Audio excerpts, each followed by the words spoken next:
found intimacy in holding a block of wood and seeing a face emerge from its fibers. Each chisel stroke revealing not just features, but the very personality of the material itself. Wooden bust carving is an ancient dialogue between artist and timber, where grain patterns become wrinkles, knots transform into beauty marks, and the natural flow of the wood collaborates in shaping human likeness. Unlike cold marble or impersonal clay, wood carries its own history into the portrait, creating a double portrait of sorts. The subject envisioned by the artist and the story told by the tree. The choice of wood becomes the first critical decision in this alchemical process. Portrait carvers develop relationships with different species like painters with their pigments, walnuts deep chocolate hues and tight grain for dignified elder portraits, pale basswood's blank canvas quality for delicate feminine features, or spalted maple's dramatic black lines for adding unexpected energy to a composition. Some carvers insist on using green wood for its softer carving properties, while others prefer the reliability of properly dried stock. The most thoughtful artists consider the subject's personality when selecting material. A fiery temperament might demand the red tones of paddock, while a gentle soul could call for the subtle glow of cherry. Tools in wooden bust carving range from the brutally simple to the exquisitely specialized. The basic mallet and gouge remain timeless, but modern carvers might employ everything from Swiss-made palm tools for fine detail to reciprocating carving knives that vibrate through tough grain. The real magic happens in the edge geometry. Each carver's preferred bevel angles and sharpening rituals become as personal as a painter's brushstrokes. Japanese kiridashi knives excel for cutting across stubborn grain, while spoon gouges carve flowing drapery with effortless sweeps. Power tools enter the process too. Angle grinders with carving discs rough out masses quickly, while micromotors with ruby bits etch eyelashes finer than any hand tool could achieve.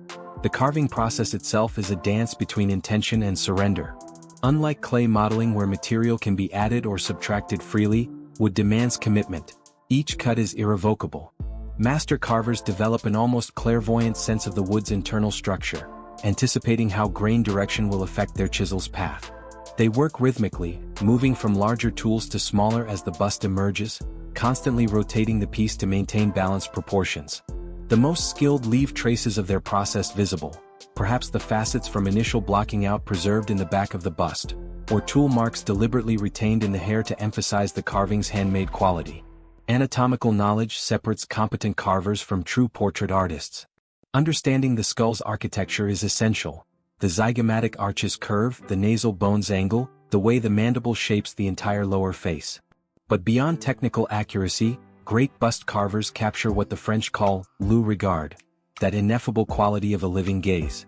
Achieving this involves subtle asymmetries, one eyelid slightly heavier than the other, a hint of tension at one mouth corner, the faintest tilt of the head that suggests thought. Wood's natural variations often assist these effects. An unexpected grain pattern might suggest a furrowed brow, or a knot spiral become the perfect iris. Surface finishing is where the wood truly comes alive. Some carvers sand meticulously through 12 grit grades to achieve porcelain smoothness on faces while leaving tool marks visible in hair and drapery. Others prefer scraping alone. Sharpened cabinet scrapers leave a surface that takes stain more evenly than sanded areas.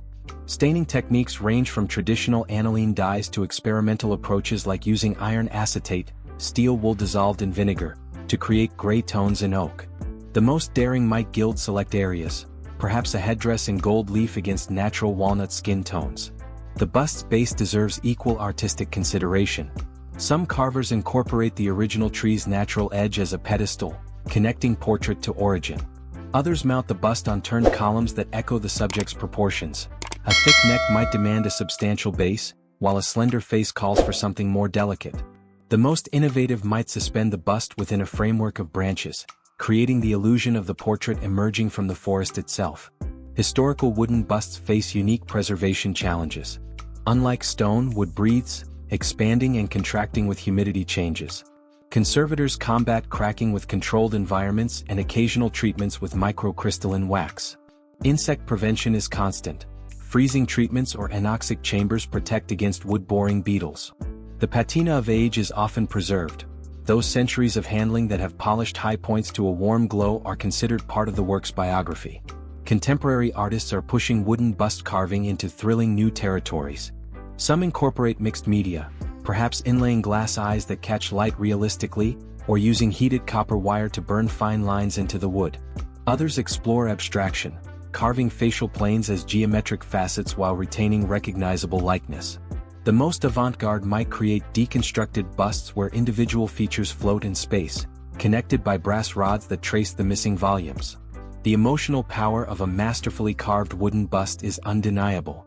There's an uncanny presence to these works, the way the wood's growth rings might parallel the subject's wrinkles, or how a ray fleck in oak catches light like twinkling eyes.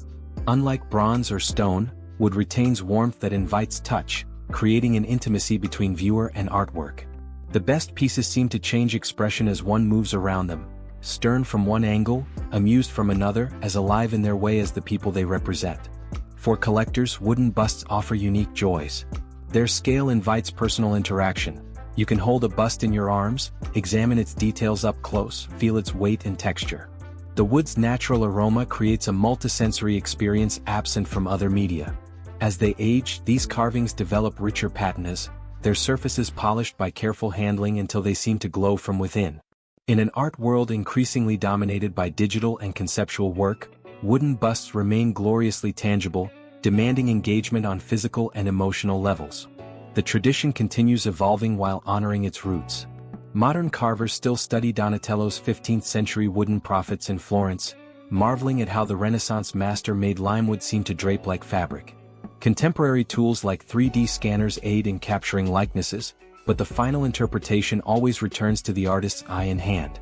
What hasn't changed is the fundamental miracle, that from a dead tree, a face can emerge so full of life that it seems it might any moment turn and speak. Ultimately, wooden bust carving represents one of humanity's most enduring artistic impulses, the desire to capture individual essence in lasting form.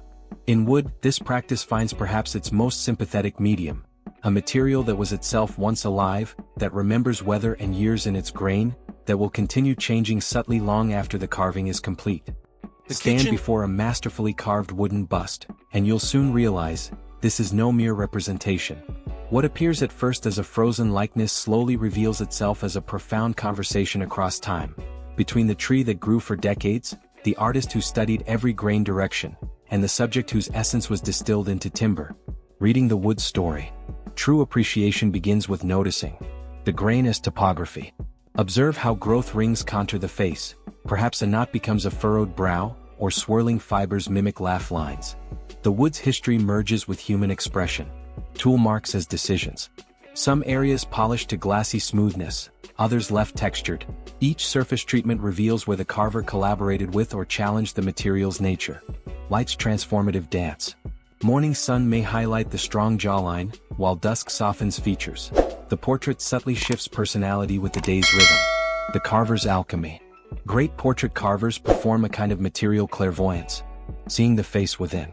Before making the first cut, they visualize how the wood structure can embody cheekbones, eye sockets, and flowing hair.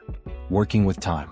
Understanding how different woods age, how cherry darkens dramatically while maple mellows gently, ensuring the portrait matures beautifully. Breathing life into grain. Aligning the wood's natural flow with the subject's character.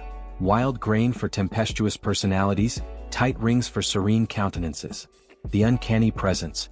There's a reason gallery visitors often feel observed by wooden portraits. The wood's memory.